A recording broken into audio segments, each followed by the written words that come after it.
Girando a nossa reportagem, parlamentares que atuam em diferentes grupos da transição do governo Lula entraram com uma ação na Justiça Federal para suspender os atos do presidente do IBAMA. Direto para o Rio de Janeiro, com o repórter Matheus Coelzer. Qual é a repercussão desta decisão por aí, hein, Matheus? Olá, Thiago, bom dia para você, Lívia, a todos que estão nos acompanhando aqui no Jornal da Manhã. Depois dessa reunião que foi realizada ontem, uma série de tratativas e apontamentos foram colocados nessa equipe de transição agora para o governo Lula. Segundo as informações que foram repassadas, a falta de recursos para se tratar sobre as questões do desmatamento. Falou-se sobre também a questão correlacionada às questões de incêndio, onde aconteceu uma redução drástica no valor aí de 28 milhões de reais. Desmatamento também crescente no norte do país, principalmente no estado do Acre.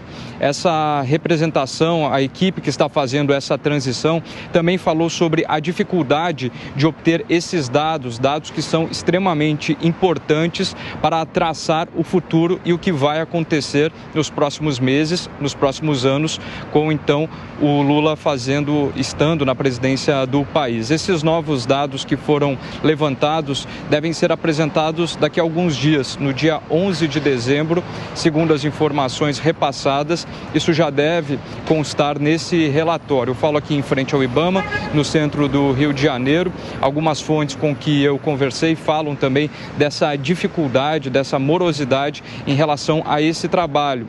De severas críticas também ao governo Bolsonaro, que teria dificultado a aplicação de multas na fiscalização de toda essa área que tem correlação também com o desmatamento, e também sobre a comercialização de madeiras nessa região.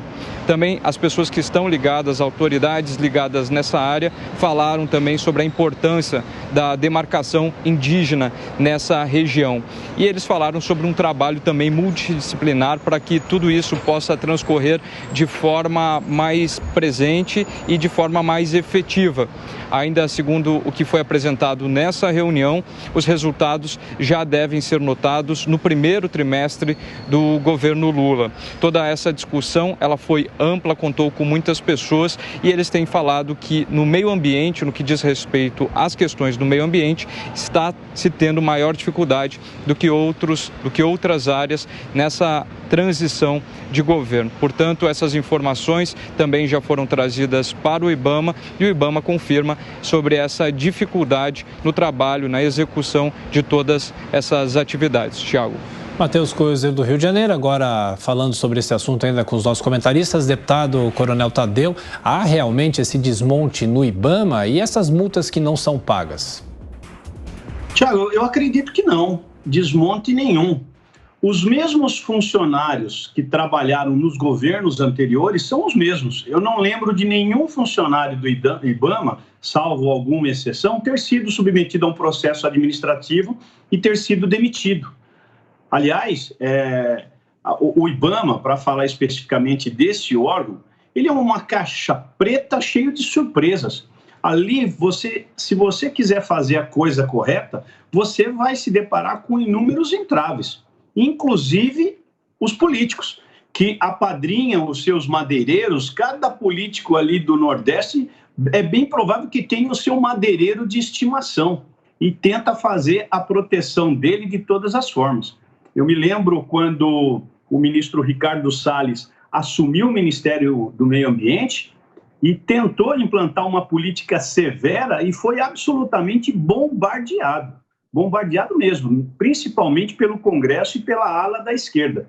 Ele colocou alguns militares, e com toda razão, alguns inclusive policiais daqui do estado de São Paulo, e sofreu inúmeras represálias, tendo que inclusive trocar algumas peças. O IBAMA é um caso de polícia e precisa ser resolvido com muita seriedade. Para você ter uma ideia, mais ou menos os números. O IBAMA hoje tem 2.000 fiscais no Brasil inteiro. Eu lembro de um projeto que tramitou dentro da Câmara dos Deputados e foi aprovado, agora deve estar indo para o Senado. A Polícia Militar do Estado de São Paulo tem hoje 7.000 policiais na área ambiental, nessa área de fiscalização ambiental. Ou seja, só o Estado de São Paulo ele possui mais do que o triplo dos fiscais do IBAMA. E aqui a coisa é feita de forma séria, é na base da lei. Você fez alguma coisa de errado, você vai pagar por isso. Essa mesma seriedade eu nunca vi no governo do PT. E quando o governo Bolsonaro foi para cima, eu fico tentando contar as inúmeras manchetes que foram feitas contrária à ação do governo Bolsonaro, que tentou conter esse desmatamento e conseguiu. Tem uma notícia recentemente aí dessa semana que o desmatamento até reduziu 11%, não sei se nesse mês ou no ano, mas o número é esse. Então o governo Bolsonaro atuou com bastante seriedade nesses últimos anos e teve que combater simplesmente os corruptos que estão envolvidos nessa área do meio ambiente. Olha, deputado, eu discordo do senhor, acho que a área do meio ambiente, a área ambiental, foi uma das grandes áreas, se não a maior, de desmonte do governo Bolsonaro. E um dos métodos foi justamente o aparelhamento de órgãos de fiscalização como o IBAMA e o ICMBio. Foram trocadas quase todas as superintendências, das 27 superintendências, 25 foram colocadas, aparelhadas, inclusive com militares, com policiais militares, ou até algumas pessoas pouco afeitas à fiscalização ambiental. Tanto é isso que a gente tem a prescrição, o risco de prescrição aí de mais de 40 mil multas e uma dificuldade enorme de acesso a esses dados de informação. Quando a gente fala da diminuição em 11% do desmatamento, isso foi divulgado essa semana pelo INPE, que faz essa supervisão com satélites, né, super precisos e poderosos, houve uma diminuição sim de 11%, mas eu estou até com os números aqui, ainda assim são mais de 11.500 quilômetros quadrados de floresta desmatados em um ano fechado, vai sempre de agosto de um ano a julho do ano seguinte, 11.500 quilômetros quadrados de floresta desmatados. Quando o presidente Bolsonaro assumiu, eram 7.500 quilômetros quadrados de floresta. No primeiro ano da gestão dele, em 2019, foram 10.100 quilômetros, depois 10.800 quilômetros no ano seguinte, ou seja, aumentou em 2021, 13 mil quilômetros e agora 11.500 quilômetros. Não há nada o que comemorar. Se quando ele assumiu eram 7.500 e agora são 11.500, houve um aumento do desmatamento. Somente nos primeiros 3 anos do governo Bolsonaro foram 33 mil quilômetros quadrados de floresta desmatados. Isso equivale aos estados de Alagoas, mais o Distrito Federal, foram paralisados a demarcação de unidades de conservação e terras indígenas. Houve o desmonte de órgãos de fiscalização ambiental, risco de prescrição dessas multas, regularização, queriam regularizar terras, inclusive de invasores de grileiros, estímulo à mineração em terras indígenas, a garimpo ilegal em terras indígenas, ou seja, o anti...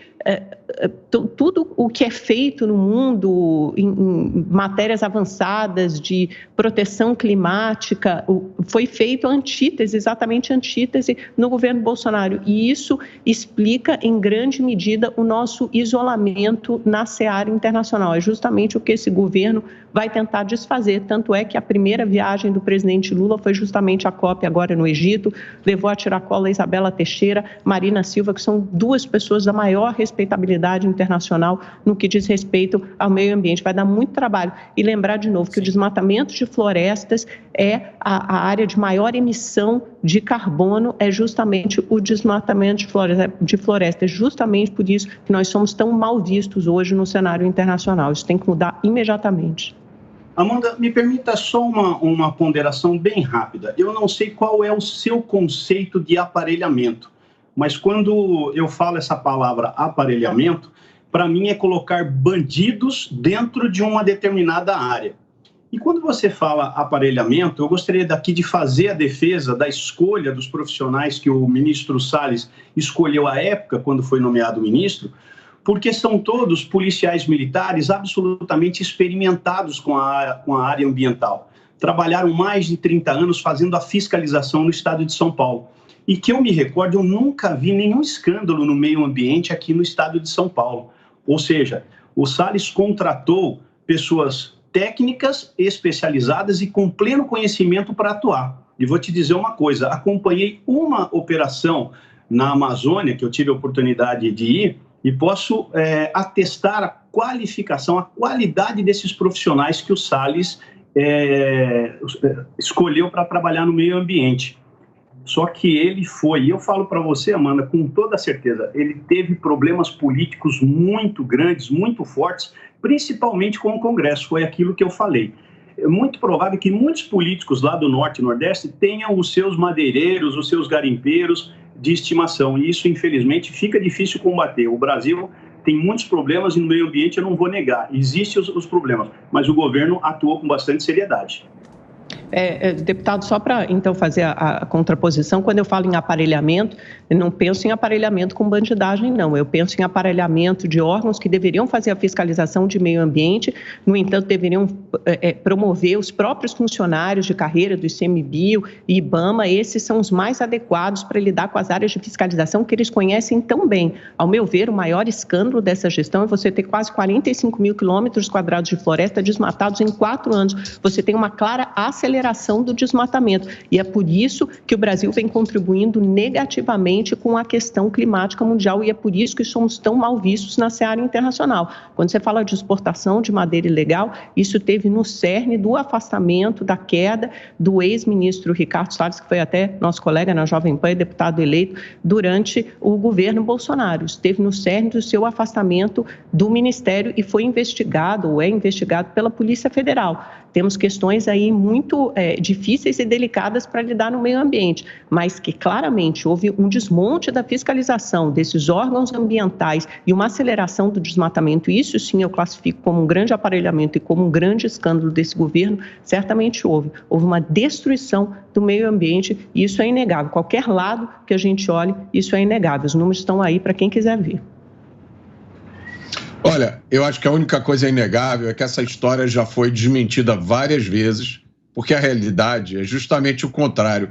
Mas nada disso importa. O que importa é a narrativa. A gente acabou de ver isso agora.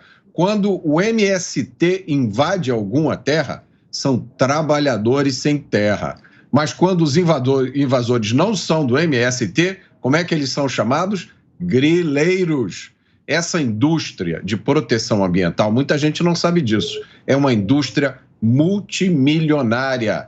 É um ecossistema que vive de fortunas para licenciamento, compensações ambientais e multas. O que não falta no Brasil é fiscal. O Brasil tem fiscal de tudo, inclusive de meio ambiente. Mas o meio ambiente é uma coisa séria, não é para se vir para lacração ou arma ideológica, mas é isso que acontece. Não só no Brasil, a gente tem que ser justo, no mundo inteiro. A esquerda sequestrou a pauta ecológica, da mesma forma que sequestrou outras pautas, como a defesa das minorias, a defesa dos índios, a defesa dos direitos humanos. Funciona assim. Se você é de esquerda, você tem lugar de fala e pode dizer qualquer coisa, qualquer asneira. Bolsonaro é mau e destrói as florestas. A volta do PT vai salvar o planeta. Essa é a narrativa. É uma narrativa repetida toda hora por gente que não tem a menor ideia do que está dizendo ou está claramente a serviço de interesses internacionais que tem a ver com agronegócio, que são inconfessáveis. O fato é que, nesse debate, a realidade é absolutamente irrelevante.